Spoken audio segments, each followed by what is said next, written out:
Olá galerinha, tudo bem com vocês? Pessoal, vamos lá, vamos estudar um pouquinho nessa quarentena. Vamos aproveitar, vamos colocar tudo em dias. E nessa primeira aulinha a gente vai fazer uma revisão básica, uma revisão geral do que a gente já viu antes de entrar em quarentena, tá bom? A gente vai estudar um pouco de trigonometria depois. A gente vai estudar agora matrizes e algumas operações, como são utilizadas. E para começar, a gente vai relembrar o que é uma matriz. O que é uma matriz? Matriz é uma organização em tabelas, certo? Ela divide-se em linhas e colunas. Quantidade de linhas representada por N ou J, quantidade de colunas representada por M ou I, certo? Sempre quando você representar A, I, J, a quantidade de linhas vem primeiro. Ok? Tranquilo, né? Essa é uma definiçãozinha básica. Aqui você tem a definição formal na matemática. E aqui embaixo você tem... Deixa eu ver se eu pego uma caneta aqui bem rapidinho. Ótimo. Você tem a definição de algumas matrizes, como elas são organizadas. Por exemplo, você tem a matriz A, 6, 2, 3 e menos 1. A matriz B, 3, menos 7, 1 meio, 0, 1, menos 1 e 4, certo? A matriz A ela é do tipo 2 por 2. A matriz B ela é do tipo 3 por 2. E a matriz C ela é do tipo 4 por 2. Certinho? Só a organização.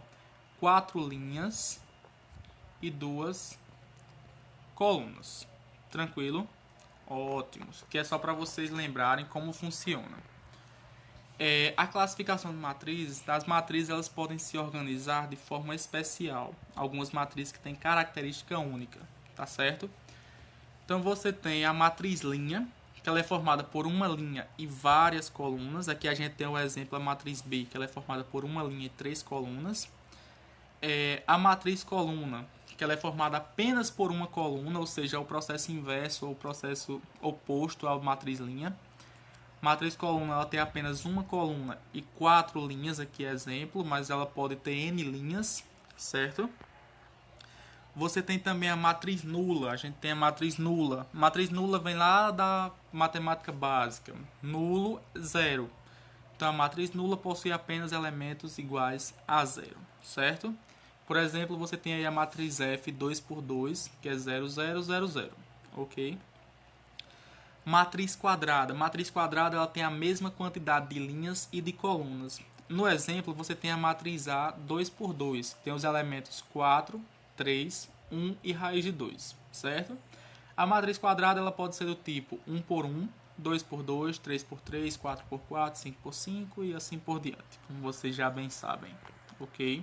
Vamos lá. Matriz transposta.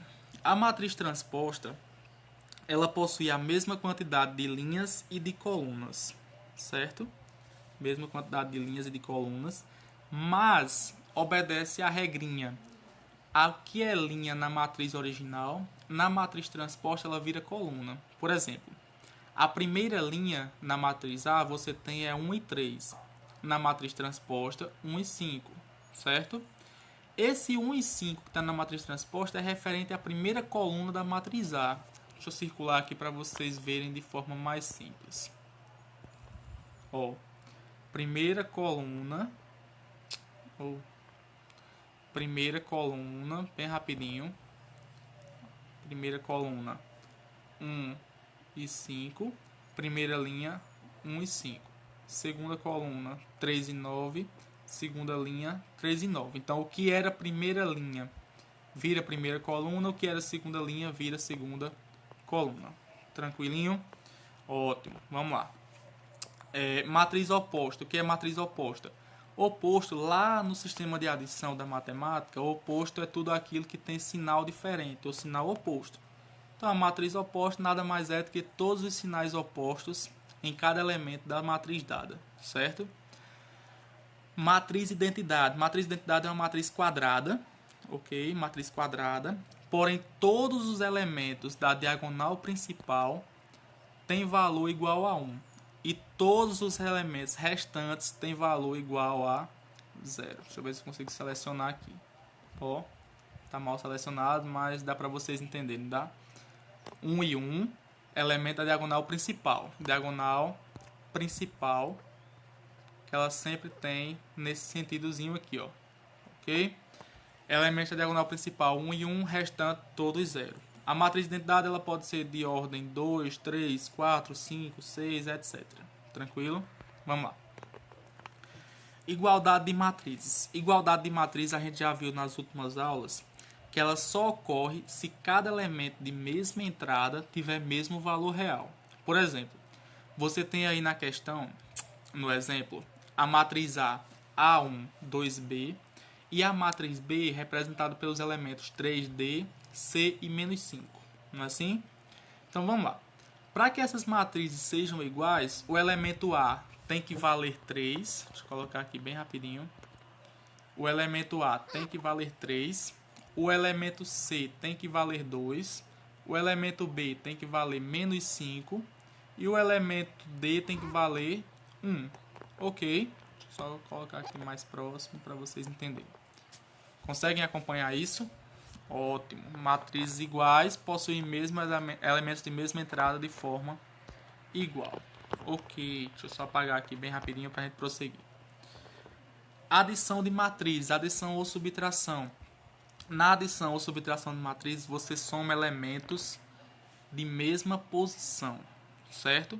Adição de matrizes ou subtração de matrizes. Elementos de mesma posição. Aí, como que você vai fazer isso? Soma elemento a elemento. Mas, Ítalo, acontece com qualquer matriz? Não, não acontece com qualquer matriz. As matrizes, ao serem somadas, elas têm que ser de mesma ordem, ou seja, possuírem a mesma quantidade de linhas e de colunas. Ok? Por exemplo, vamos pegar aqui a matriz A, 1, 2, 3, 4, 5, 6. E a matriz B, 1, 2, 3, 4, 5, 6. Certo? Para somar esses elementos, deixa eu só colocar aqui bem rapidinho para vocês. Para somar esses elementos, eu vou somar elementos de mesma entrada, ou seja, 1 com 1, 2 com 2, 3 com 3, 4 com 4, 5 com 5 e 6 com 6. Ok? Então eu vou colocar elemento de primeira entrada com elemento de primeira entrada, segunda entrada com segunda entrada e assim por diante. Quando eu fizer essa soma, eu vou ter uma matriz resultante. Por exemplo, aqui eu tenho a matriz C, que é o resultado dessa soma. 2, 4, 6, 8, 10, 12. Que é a soma de 1 com 1 que dá 2, 2 com 2 que dá 4 e assim por diante. Tá bom? Na subtração de matriz, nada mais acontece de forma simétrica, porém com o sinal oposto. Então, vamos lá. Quando você fizer a subtração, 1 mais menos 2, ou 1 menos 2, 2 menos 1, sempre respeitando os elementos de mesma entrada. Ok?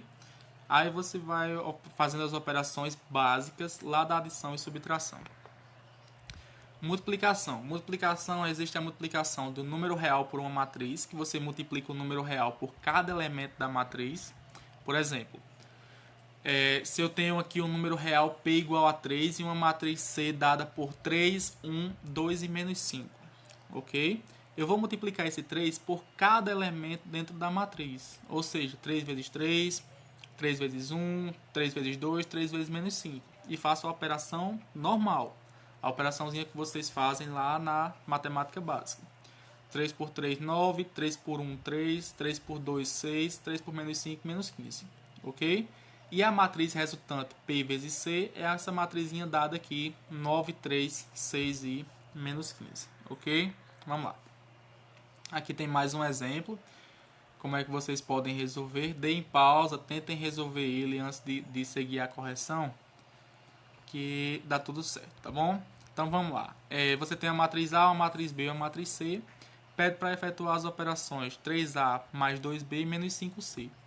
O que você vai fazer? Multiplicar esse 3 por todos os elementos de A, multiplicar o 2 por todos os elementos de B e multiplicar o menos 5 por todos os elementos de C, ok? Quando você fizer todas essas operações, aí vocês fazem as relações de sinal de mais e de menos, ok? Então você vai relacionar aí soma e subtração de matrizes e multiplicação de elementos por matriz. Quando você fizer toda essa operação, você vai chegar na matriz resultante 17, menos 24, 2 e 21. Ok? Dê uma pausa, tenta resolver. Continuando, a gente tem a multiplicação de matrizes. Na multiplicação de matrizes, você multiplica sempre linha por colunas, ok? Linha por colunas. Primeira linha, primeira coluna. Segunda linha, segunda coluna. Primeira linha, segunda coluna. E assim você vai representando cada uma das suas matrizes. Então vamos lá. Por exemplo, eu tenho aqui a matriz A, 1, 2, 3, 4, menos 1, 3, 4 e 2. Quero multiplicar. Eu vou ter uma matriz 2 por 2 e uma matriz 2 por 2. Então a minha matriz resultante será também 2 por 2. Ok? Vamos aqui comigo. Vou multiplicar, ó, primeira linha, primeira coluna, 1, 2 por menos 1 e 4. Depois, primeira linha, segunda coluna, eu vou multiplicar 1 por 3, 2 por 2. Depois, vou entrar agora na segunda linha. Segunda linha, primeira coluna, 3 por menos 1, 4 por 4. Vou passar agora para a segunda linha, segunda coluna, 3 por 3, 4 por 2. Então eu vou ter uma matriz com essa multiplicação e soma, resultando no produto 7, 7, 13 e 17, que é a matriz resultante do produto entre A e B, certo? Se eu fizer esse mesmo processo, só que ao invés de multiplicar A por B, multiplicar B por A, eu vou chegar na matriz 8, 10, 10 e 16. Tenta fazer isso direitinho no caderno de vocês, tá bom? Pega uma folhinha e tenta resolver. Só que eu quero que vocês vejam que a multiplicação A por B e B por A são diferentes, ok? Então ela não representa a comutatividade. Aqui tem alguns exemplos, uma matriz de 3 linhas e 2 colunas, uma matriz 3 por 2 e uma matriz 2 por 3, ok? Então ela vai sempre representar uma matriz 2 por 2 quando você efetuar todas as multiplicações, certinho? Sempre a matriz resultante ela será dada pelo número de linhas da primeira e o número de colunas da segunda, ok? Mas vamos lá. Você vai pegar primeira linha, primeira coluna, primeira entrada. Primeira linha, segunda coluna, segunda entrada. Primeira linha, terceira coluna, terceira entrada. E assim você vai fazer com cada uma delas, certo? Quando você fizer todas essas multiplicações, você vai encontrar o resultado A por B, que é a matriz 3 por 3. Menos 4, 4, 18, menos 2, 0, 4, menos 9, menos 2 e 13, certo? Matriz 3 por 3 porque você multiplicou A por B, ok? Que é uma matriz 3 por 2 e uma matriz 2 por 3, ok?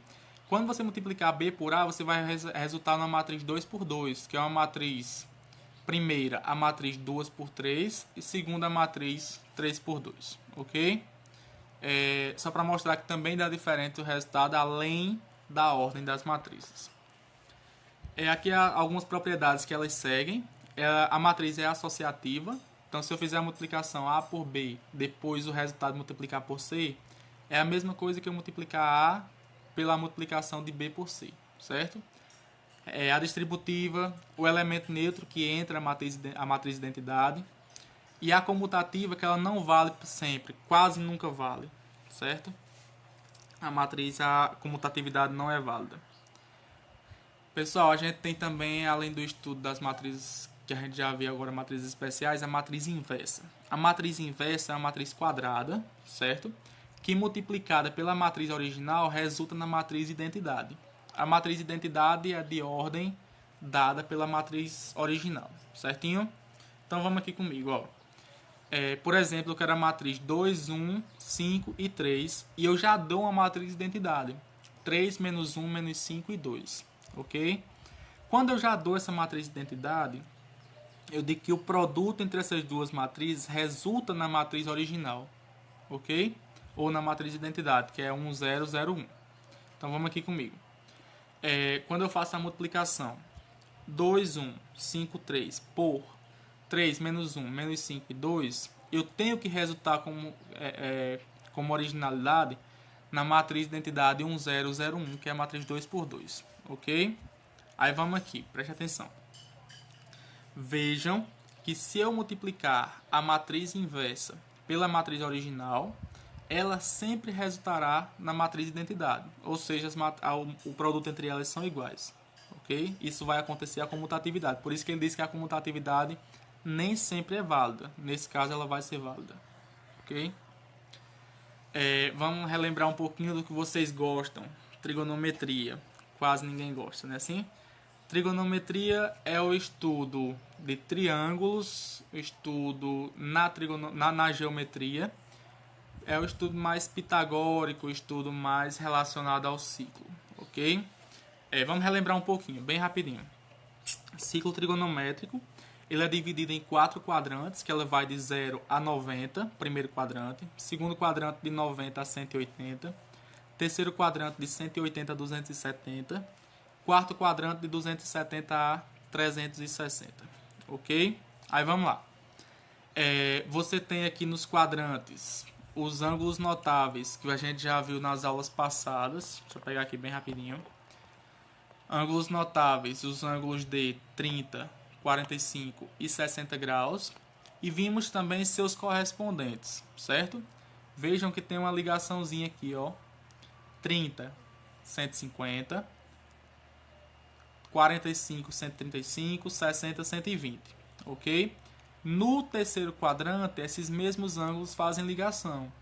150, 210, 135 dá 225 e o de 120, 240 graus. Da mesma forma, eles fazem ligação com o quarto quadrante. 210, 330, 225, 315, 240, 300 graus. Ok? Tranquilo até aqui, né? Então vamos lá. Lembram que a gente tinha o seno, cosseno e tangente desses ângulos notáveis, dos ângulos de 30, 45 e 60 graus? Lembram, não lembram? Quem é o seno de 30 graus? 1 sobre 2. Quem é o seno de 45 graus? Raiz de 2 sobre 2. E quem é o seno de 60 graus?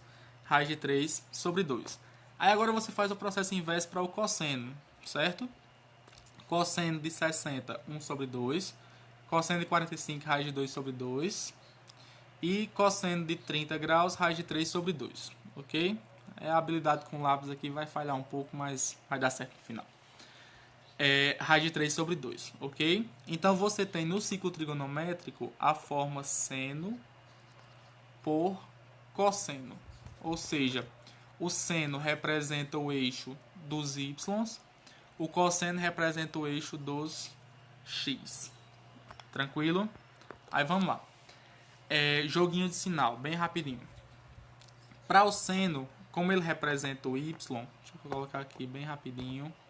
Como ele representa o y, o cosseno representa o x e a tangente representa o y pelo x, que é a definição de seno por cosseno.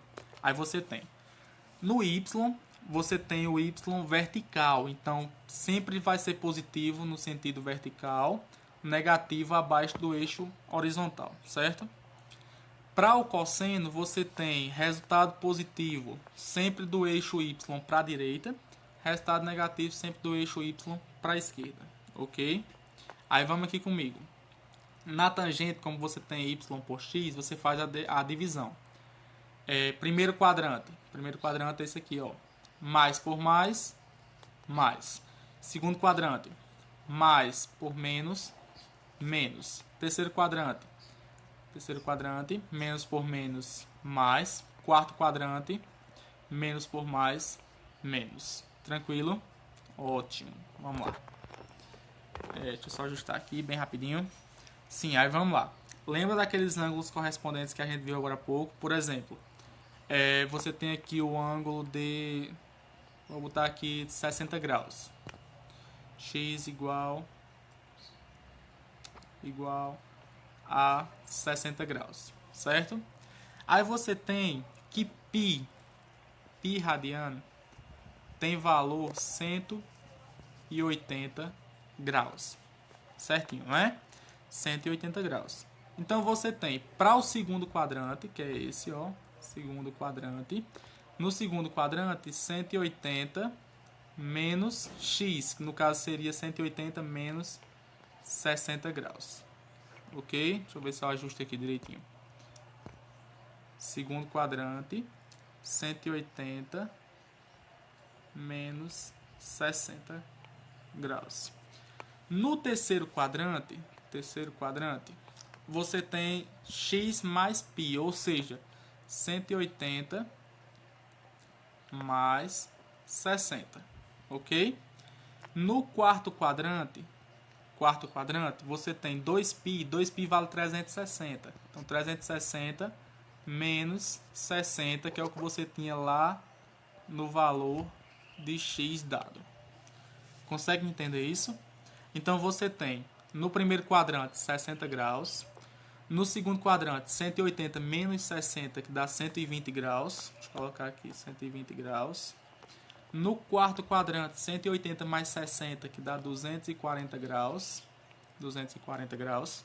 No quarto quadrante 360 menos 60, que dá igual a 300 graus. Ok? Esses são os ângulos correspondentes ao ângulo de 60.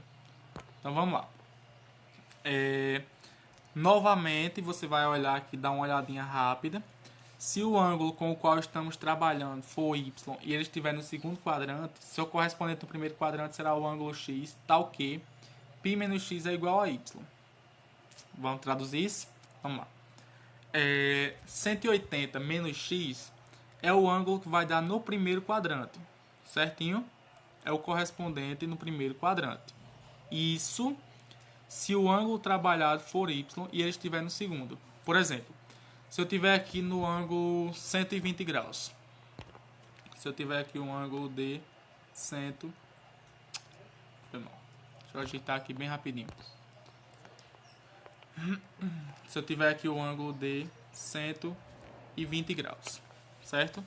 120 graus, para encontrar o valor dele no primeiro quadrante, eu vou subtrair 180 por 120. Daria 60 graus. Ok? Tranquilo? Esse é no primeiro quadrante. Redução do segundo ao primeiro. Redução do terceiro ao primeiro. E redução do quarto ao primeiro quadrante. Ok? Então vamos lá. Foi mal aí. Aqui temos alguns exemplos. Considere o ângulo de 150 graus, reduza-o ao primeiro quadrante. Para reduzir ao primeiro quadrante, a gente viu que a gente faz a subtração 180 por o ângulo dado. No caso, ele está no segundo quadrante. Então, 180 menos 150 tem resultado 30 graus. Então, o correspondente ao ângulo de 150 graus no primeiro quadrante é o ângulo de 30 graus. Ok? No segundo, a gente tem 4π sobre 3. 4π, o π radiano deixa algumas pessoas com a orelha em pé, mas vamos com calma. O π vale 180. Quando você fizer 180 dividido por 3, dá 60 graus, certo? 4 vezes 60 dá 240. Então, vamos lá. Você tem o ângulo de 240 graus. 240 graus é a mesma coisa que 180 mais 60. Não é a formulazinha que você tem para o segundo quadrante, do segundo para o terceiro quadrante, no caso, certo? Então, esse 60 é o correspondente de 240 no primeiro quadrante, ok? O ângulo de 300 graus, encontre todos os seus correspondentes. Então, vamos lá. Primeiro, 360 menos 300. Isso aqui é para o quarto quadrante. Então, você tem o ângulo de 60 graus. A gente já viu anteriormente que o ângulo de 240 é o correspondente a ele no terceiro quadrante, certo? E no segundo quadrante, você tem 180 menos 60, que dá 120 graus, ok? Então, todos os correspondentes de 300, 300, 240, 120, 60 graus. Tranquilo, não é? Ótimo.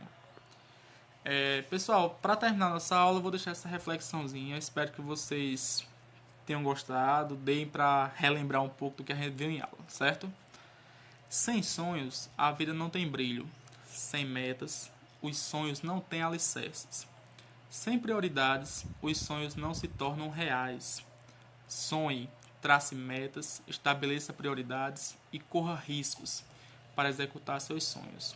Melhor é errar por tentar do que errar por omitir, certo? Gostei muito dessa frase da Augusto Cury.